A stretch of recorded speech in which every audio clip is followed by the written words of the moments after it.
Astaghfirullah. Bismillahirrahmanirrahim. Assalamualaikum warahmatullahi wabarakatuh. Alhamdulillah wassalatu wassalamu ala rasulillah wa ala alihi wa sahbihi wa mawalah wa la hawla wa la quwata illa billahi wa ba'du. Qala Allahu azza wa jal, ya ayyuhalladzina amanu taqullaha haqqa tuqatih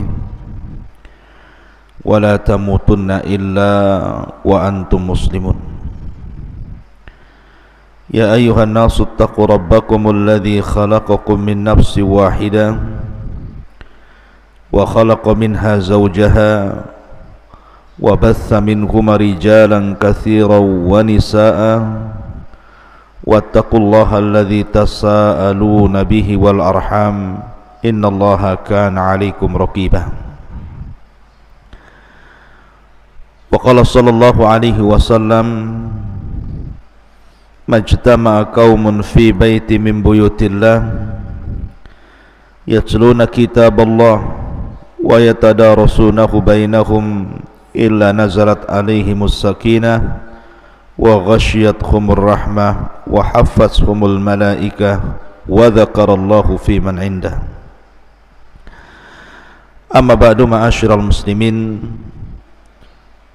jamaah sekalian yang dimuliakan Allah subhanahu wa ta'ala. Alhamdulillah, di pagi hari ini dengan izin Allah subhanahu wa ta'ala kita bisa kembali duduk bermajlis ilmu walaupun lewat media Jabal Uhud. Dan tak henti-hentinya saya ucapkan ribuan terima kasih ataupun jazakumullah khairan kepada para muhsinin dan para kaum muslimin yang sudah menyumbangkan sebagian hartanya untuk pembangunan peluasan Masjid Jabal Uhud, di mana pembangunan sekarang kita sedang mengadakan peluasan lantai 2 dan akan mengadakan pengecoran.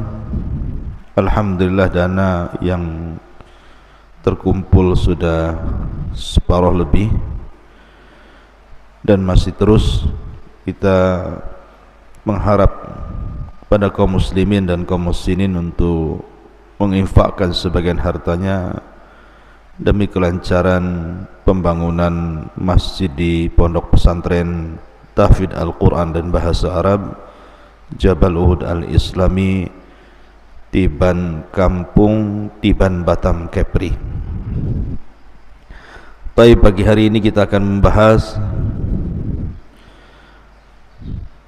mengupas rahasia Istana Iblis di segitiga Bermuda. Ma'asyiral muslimin yang dimuliakan Allah subhanahu wa ta'ala, ada sebuah hadis yang mengisyaratkan tentang kerajaan iblis. Hadis ini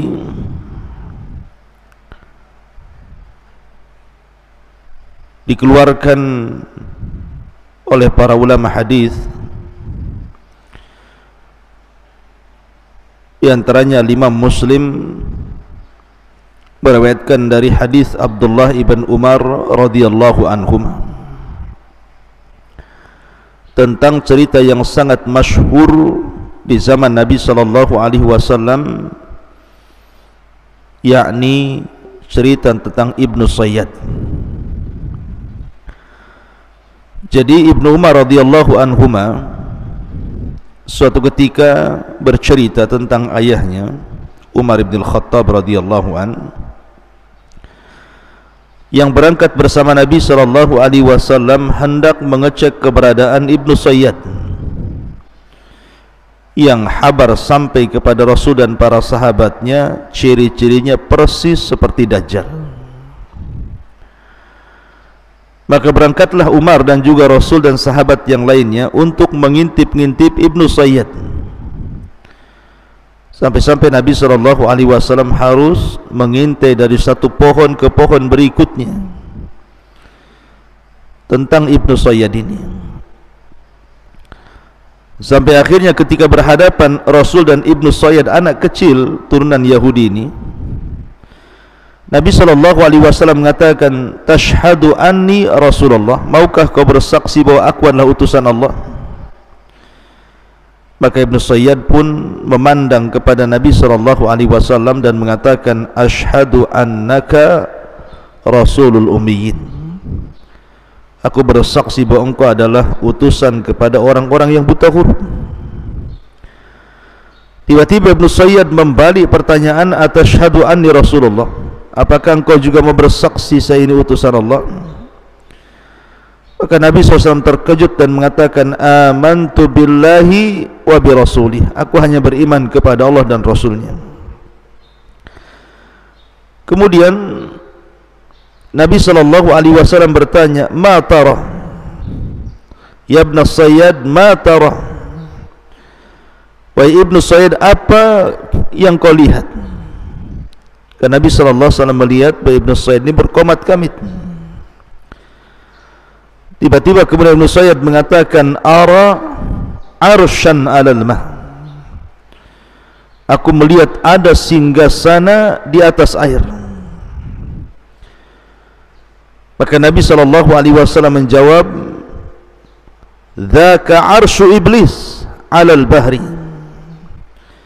Itulah singgasana iblis yang ada di atas lautan.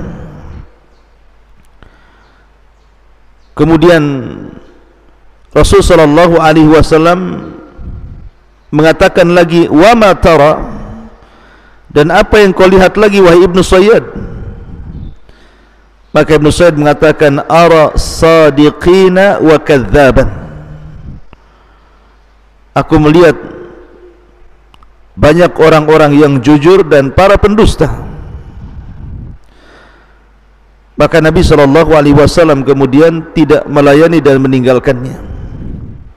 Dalam riwayat Nabi SAW ketika itu bertanya soal kalimat yang disimpan di hatinya dan mengatakan, "Inni khabba'tu laka khab'an."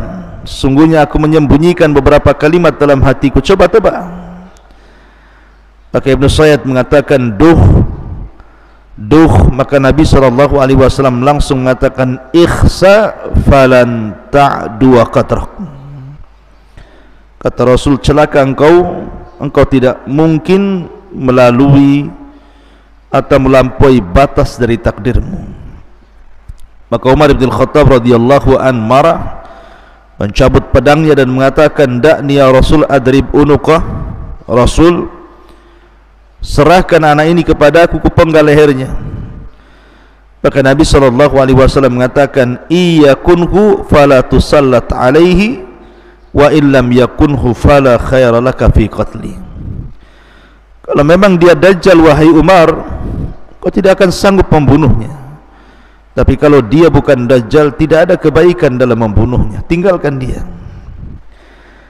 Syahidnya dalam riwayat ini adalah di mana Nabi SAW ketika bertanya kepada Ibnu Sayyad, "Ma tara?" Apa yang kau lihat dalam terawanganmu wahai Ibnu Sayyad? Maka Ibnu Sayyad mengatakan, sebuah istana di atas air. Maka Nabi SAW mengatakan, "Tara arsya iblis alal bahri." Itu adalah singgasana iblis yang terletak di tengah-tengah lautan. Ma'asyiral muslimin yang dimuliakan Allah Subhanahu wa taala, dari sini kemudian muncul sebuah pendapat dari kalangan mutaakhirin bahwa singgasana iblis itu jangan-jangan berada di segitiga Bermuda, sebuah laut Atlantik yang ma'ruf gitu ya, dan juga benua Amerika dan benua Afrika, dan segitiga Bermuda ini ceritanya sampai kepada kita bagaimana kapal banyak yang hilang, pesawat banyak yang jatuh, dan hampir-hampir tidak bisa diteliti bangkai kapal dan pesawatnya, dan para awaknya hampir-hampir tidak ada yang selamat dan semua mati. Ma'asyiral muslimin yang dimuliakan Allah Subhanahu wa taala, sampai-sampai orang menyebut segitiga Bermuda ini laut setan atau laut iblis. Bahkan ada sebuah buku yang berjudul Dajjal akan muncul dari kerajaan jin di segitiga Bermuda, yang dikarang oleh Syekh Muhammad Isa Daud dari Mesir, bahwa kawasan Bermuda adalah kawasan jin. Dari situlah akan muncul Dajjal.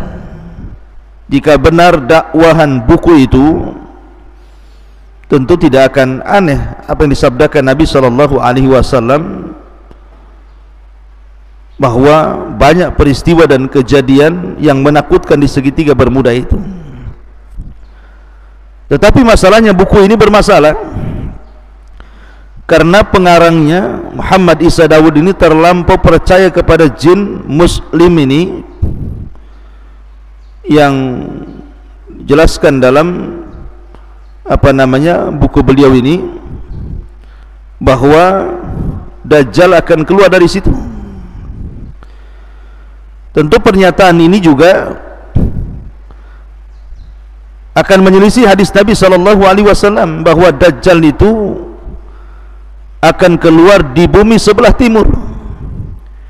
Kemudian Nabi SAW menyebutnya Khurasan. Khurasan itu di mana? Di Iran.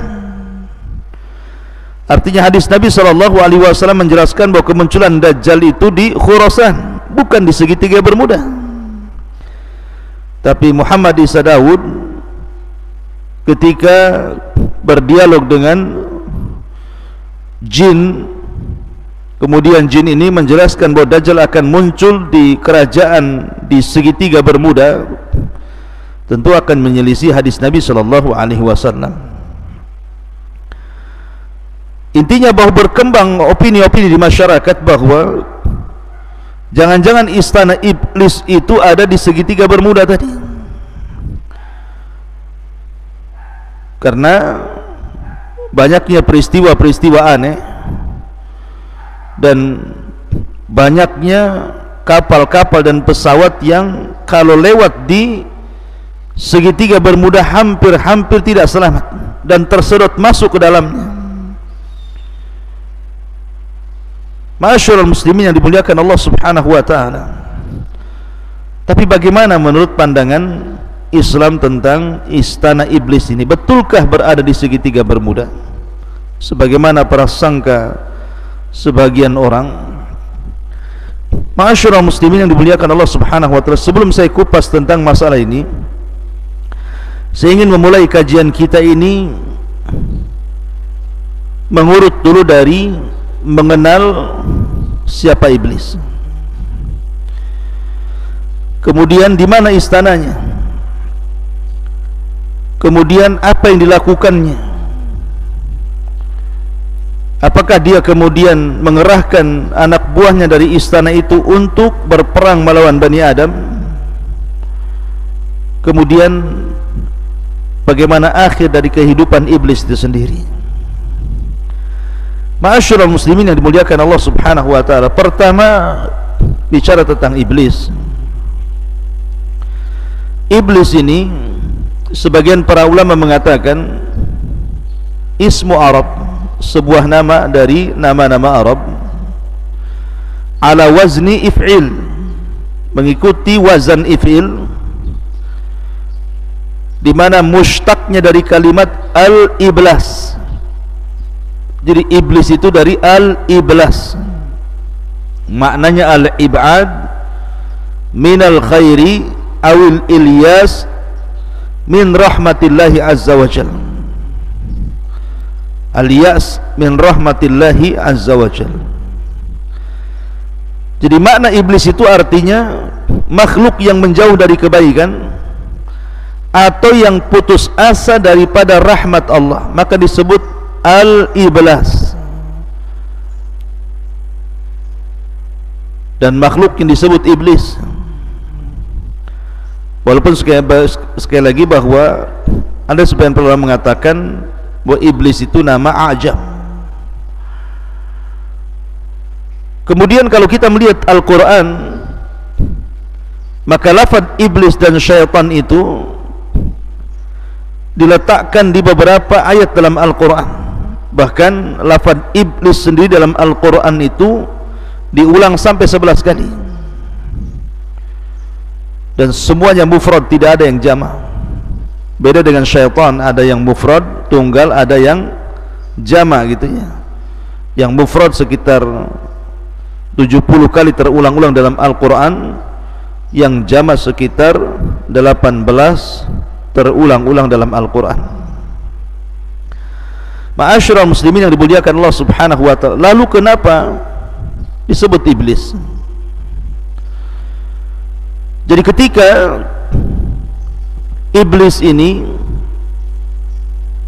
dia mengumumkan bahwa dia sudah putus asa dari rahmat Allah subhanahu wa ta'ala karena perbuatan dia sendiri, ketika Allah subhanahu wa ta'ala memerintahkan dia sujud kepada Adam, kemudian dia enggan bahkan sombong. Akhirnya kemudian Allah subhanahu wa ta'ala usir dia dari langit, dari surga menuju bumi, dan dia pun meminta kepada Allah subhanahu wa ta'ala tangguhan sampai hari dibangkitkan. Maka Allah subhanahu wa ta'ala kemudian mengabulkan permintaan iblis, dan ketika Allah subhanahu wa ta'ala mengabulkan permintaan iblis bahwa dia tidak akan mati sampai hari dibangkitkan, dari sinilah iblis mulai jahat dan melampaui batas, sehingga dia mengatakan fa bi izzatika la ughwiyannahum ajmain illa ibadaka minhumul mukhlasin. Karena kemuliaanmu ya Rabb, aku akan sesatkan mereka semuanya kecuali hamba-hambamu yang ikhlas. Dan Allah subhanahu wa ta'ala mengatakan wa inna alaika la'nah ila yaumiddin qala rabbi fa'anzirni ila yaumi yub'atsun qala fa innaka minal munzirin ila yaumil waqtil ma'lum. Dan bagimu wahai iblis laknat sampai hari dibangkitkan. Maka iblis mengatakan, ya Rabb, tangguhkanlah diriku sampai hari dibangkitkan manusia.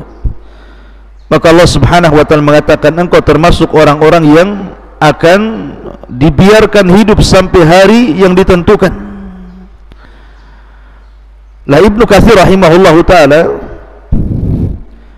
menyebutkan bahwa ketika iblis ini dia putus asa daripada rahmat Allah subhanahu wa ta'ala sehingga dia diusir dari surga, maka dari situlah dia semakin jahat. Maka ketika itulah dia disebut iblis, karena dia diambil dari kata ablas, makhluk yang berputus asa dari rahmat Allah subhanahu wa ta'ala.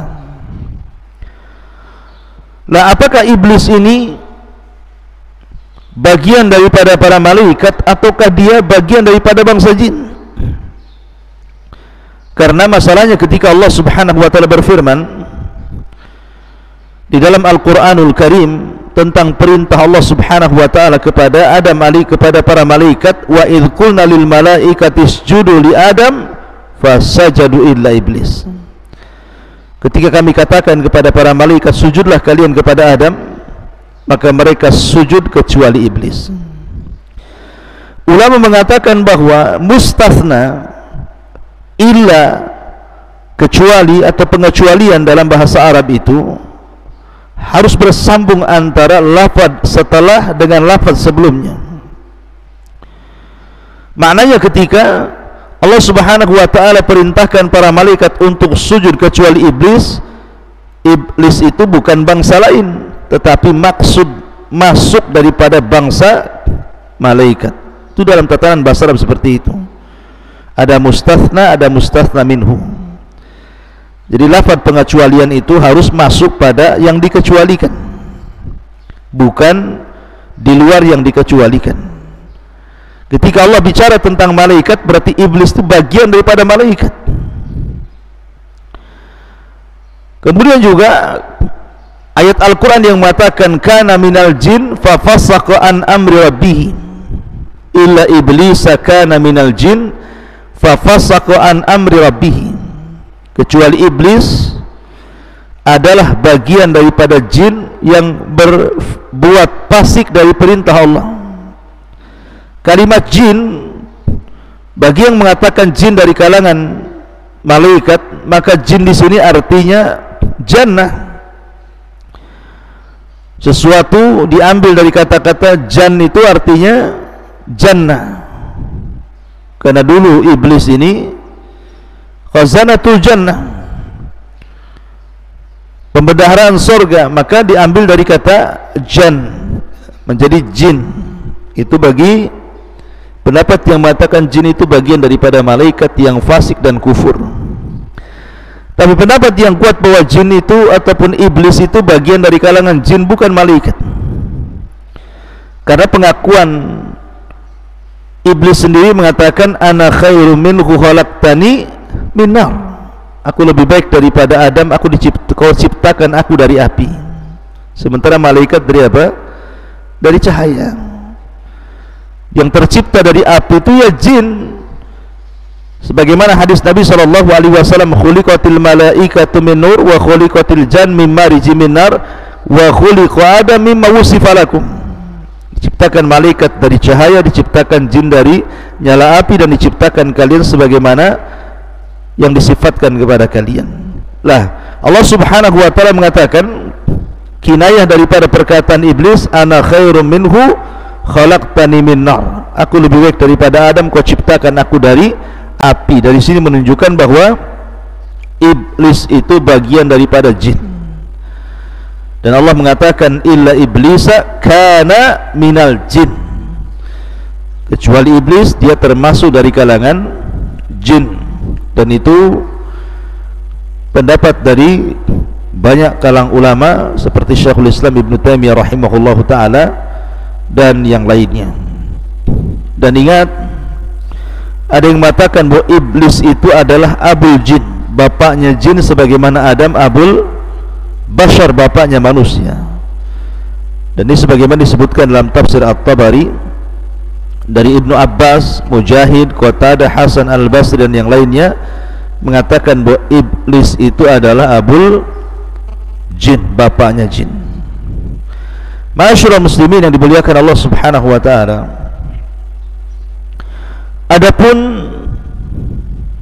tugas iblis, karena dia sudah bersumpah akan menyesatkan Bani Adam, Al-Imam Ibnul Qayyim rahimahullah ta'ala sampai mengatakan bagaimana iblis itu mengatur strategi untuk menggoda manusia itu sampai membuat 6 marhalah, 6 cara, mulai daripada yang paling tinggi sampai kepada yang paling rendah. Yang pertama, membuat manusia kufur atau manusia menyekutukan Allah Subhanahu wa ta'ala. Kalau tidak bisa, maka yang kedua, manusia dibuat menyelisih sunnah Nabi SAW supaya terjerembab kepada perbuatan yang diada-adakan dalam agama. Bahasa hadis disebut bid'ah. Kemudian yang ketiga, kalau tidak bisa digoda seperti itu, maka dia akan membuat strategi selain bagaimana manusia itu terjerumus kepada dosa besar. Kalau tidak bisa juga, maka masuk pada marhalah yang keempat, maka manusia akan dijerembabkan ke dalam dosa kecil. Kalau tidak bisa juga, maka masuk pada marhalah yang kelima, disibukkan dengan perkara-perkara mubah, sehingga dilupakan dari ibadah karena sibuk melakukan perkara-perkara mubah. Kemudian yang terakhir, kalau tidak bisa juga disibukkan dengan perkara-perkara mubah, maka akan disibukkan melaksanakan yang tidak afdal dan meninggalkan yang afdal. Begitulah khutuwati syaitan, langkah-langkah setan. Makanya kenapa Allah Subhanahu wa ta'ala selalu memberikan nasihat kepada kita agar jangan mengikuti langkah-langkah syaitan. Allah berfirman, alam ahad ilaikum ya bani adam alla ta'budu syaitan innahu lakum aduwwum mubin. Bukankah sudah kukatakan kepada kalian wahai anak Adam, jangan menyembah syaitan karena syaitan itu musuh kalian yang nyata. Maka Allah Subhanahu wa ta'ala melarang kita untuk menjadikan syaitan-syaitan itu, iblis-iblis itu teman kita. Wa man yattakhidhi syaitan waliyan min dunillah faqad khasira khusranan mubina ya'iduhum wa yumannihim wa ma ya'iduhum syaitanu illa ghurura. Barang siapa yang mengambil syaitan sebagai temannya dari selain Allah, maka dia telah melakukan kerugian dengan kerugian yang nyata. Syaitan itu hanya menjanjikan dan angan-angan kosong, dan tidaklah janji-janji mereka kecuali dusta belaka. Ma'asyiral muslimin yang dimuliakan Allah Subhanahu wa ta'ala, salah satu strategi syaitan itu adalah di pagi hari, maka syaitan selalu menancapkan singgasananya. Di pagi hari, pagi-pagi buta itu syaitan akan menancapkan singgasananya di tengah lautan. Lah, dan itu diisyaratkan dalam sebuah hadis Nabi SAW. Terdapat dalam Sahih Muslim dari Nabi SAW, dia bersabda, inna iblisa yada'u arsyahu alal ma. Sesungguhnya iblis setiap pagi itu meletakkan singgasananya di atas lautan, supaya dia ingin seolah-olah menandingi arsy Allah Subhanahu wa ta'ala.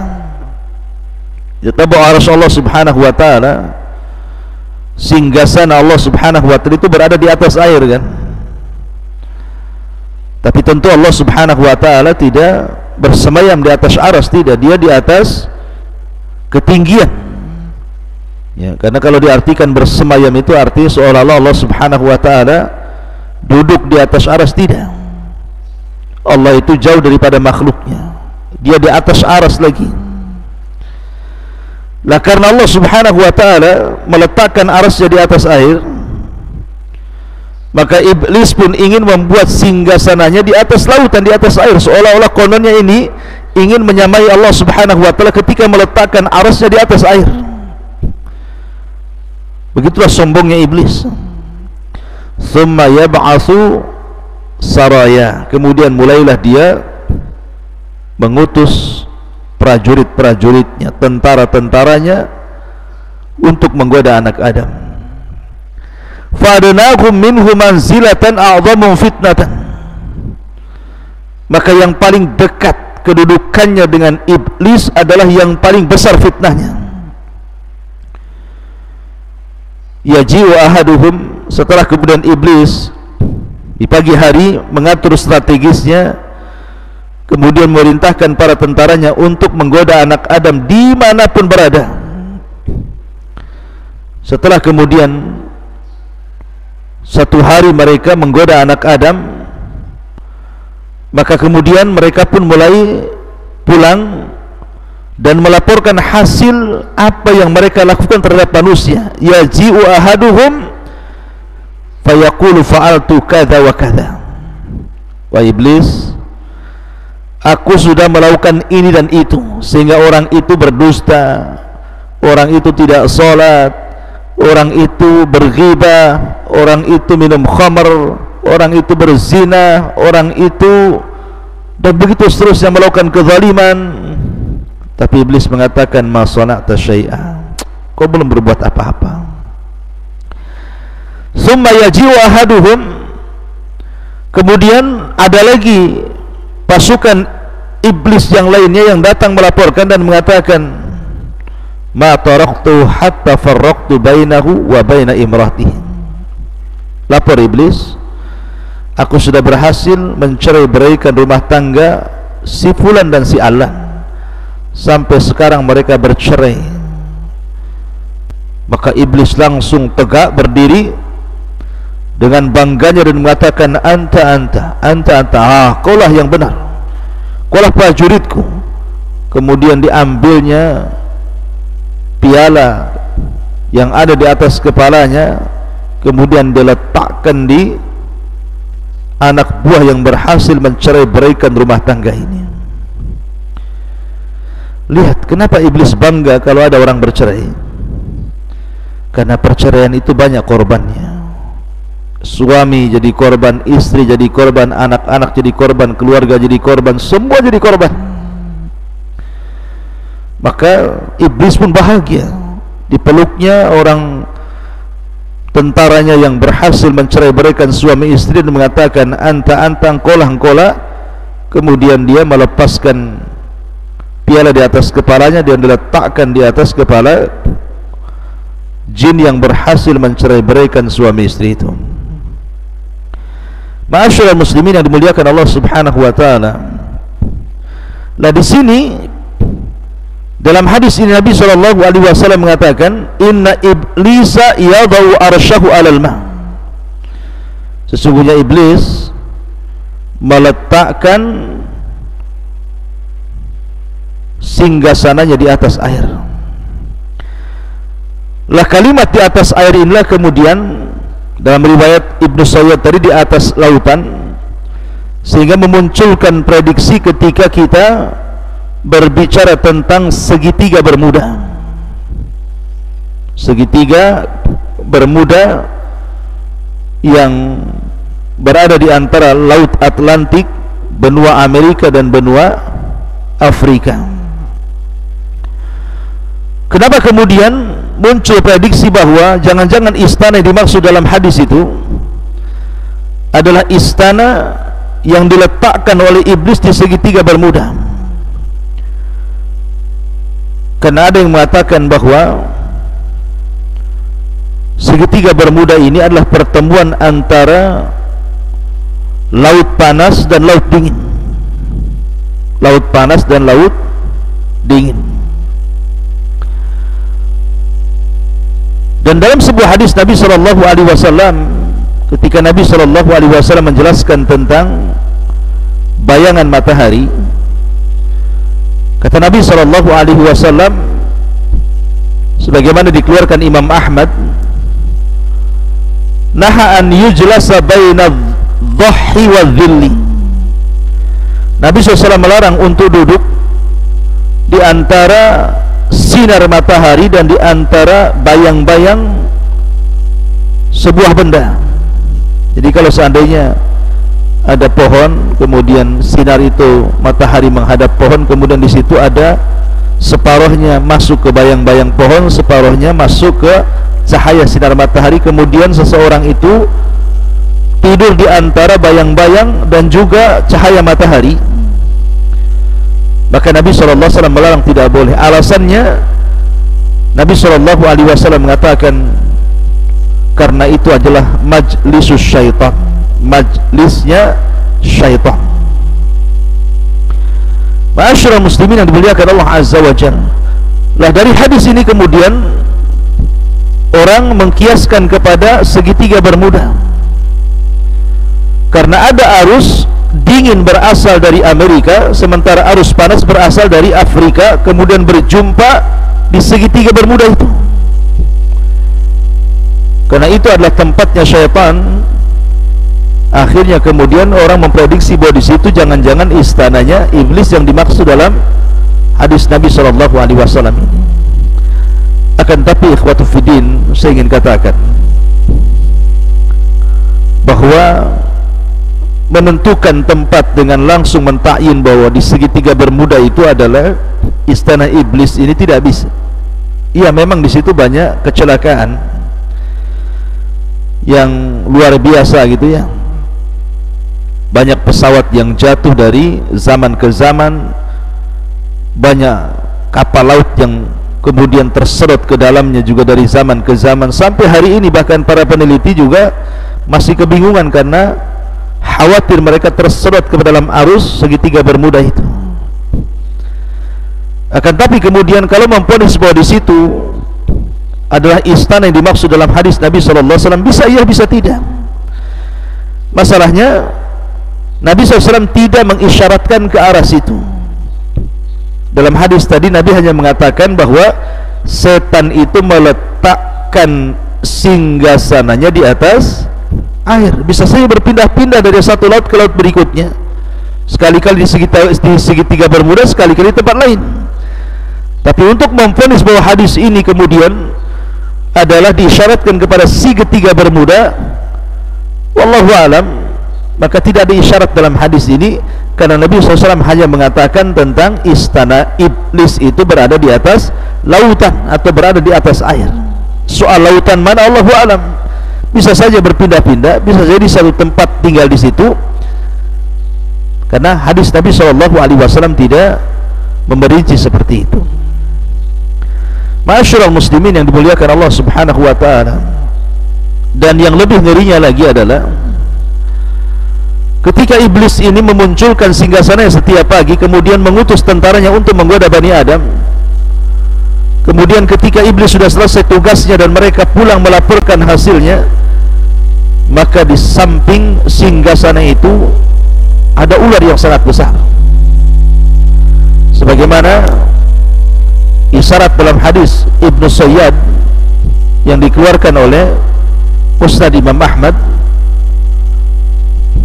bahwa Ibnu Sayyad mengatakan ara arsyan alal bahri haulahul hayyah, aku melihat singgasana di atas lautan dan di sekitarnya banyak ular.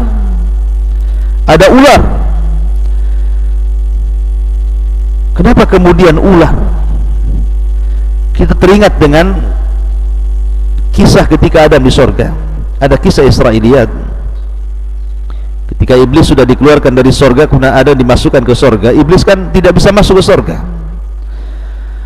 Akhirnya kemudian dia bekerja sama dengan ular yang keluar masuk ke dalam sorga, dan berhasil dia masuk, dan berhasil pula dia memberikan was-was kepada Adam. Akhirnya Adam dan Hawa makan buah larangan dan usir pula dari sorga. Lah karena ular ini sudah berjasa memasukkan iblis ke dalam sorga hingga mampu menggoda Adam, makanya sangat dimuliakan ular ini. Jadi setiap kemudian tentaranya datang membawa laporan, maka ular itu ada di sekitar situ dan dimuliakan sama iblis. Makanya Ibnu Sayyid mengatakan ara arsyan alal bahri haulahul hayyat, aku melihat sebuah singgasana di atas lautan dan dikelilingi dengan ular. Maka Nabi SAW mengatakan sadaq dzalik, dzalika arsyu iblis. Ya benar, dia benar, tetapi itulah istana iblis. Tapi sebagian para ulama mengatakan bahwa tambahan haulahu hayat dalam hadis yang dikeluarkan dalam Musnad Imam Ahmad ini adalah tidak sabit. Jadi lafaz yang sahih yang sampai kepada Nabi hanyalah kata-kata ara arsyan alal bahri. Berkata Ibnu Sayyid itu, saya melihat singgasana di atas lautan. Adapun tambahan haulahul hayat, di sekelilingnya banyak ular, maka itu tambahan yang tidak sabit, yang tidak tetap bagian daripada hadis Nabi sallallahu alaihi wasallam. Wallahu alam tentang masalah singgasana iblis ada di lautan mana gitu, apakah di segitiga Bermuda atau di tempat yang lainnya, karena tidak ada isyarat yang jelas tentang masalah ini. Ya bisa iya bisa tidak gitu ya. Tapi yang jelas kita yakini bahwa setiap hari iblis menancapkan istana di tengah lautan, lautan mana terserah gitu ya. Kemudian mengutus tentara-tentaranya berusaha menggoda anak Adam, sampai akhirnya iblis merasa senang apabila tentaranya membuat cerai-berai suami istri dan meletakkan piala di atas kepalanya dan mengatakan anta sambil memeluknya. Wallahu a'lam bishawab. Mudah-mudahan ada manfaatnya. Subhanakallah bihamdika asyhadu an la ilaha illa anta astaghfiruka wa atubu ilaik. Allahu ta'ala. Assalamualaikum warahmatullahi wabarakatuh.